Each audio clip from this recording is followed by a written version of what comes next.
હાલ થોડાક સમયમાં ગયેલી નીટની એક્ઝામના જે પેપર લીક કૌભાંડ હતું એનું અમે રજૂઆત કલેક્ટર સાહેબને દેવા આવ્યા હતા કે વારંવાર આ ગયા વર્ષે પણ આ નીટની એક્ઝામનું પેપર લીક થયું હતું ત્યારે પણ અમે રજૂઆત કરી હતી। આમાં કોઈ ગંભીરતાપૂર્વક કંઈ નિર્ણય નથી લેતું, જેના કારણે હજારો વિદ્યાર્થીઓનો આશાનું કિરણ ક્યાંક ડૂબાય છે।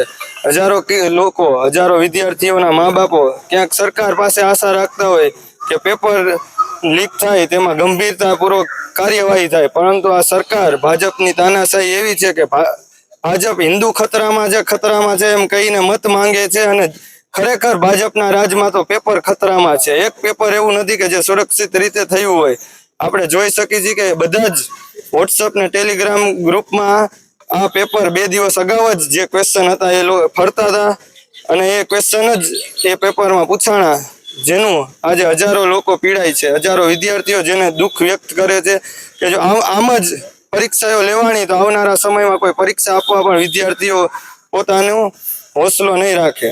એને સિવાય અમે અત્યારે કલેક્ટર સાહેબને દેવા આવ્યા હતા આવેદન, શાંતિપૂર્વક કહ્યું હતું જો આમાં કાર્યવાહી નહીં કરે તો રોડ રસ્તાઓથી લઈને સાંસદ સુધી અમે આંદોલનો કરશે, પણ હવે અમે આમાં શાંત નહીં બેસી। એ 1010% વાત છે।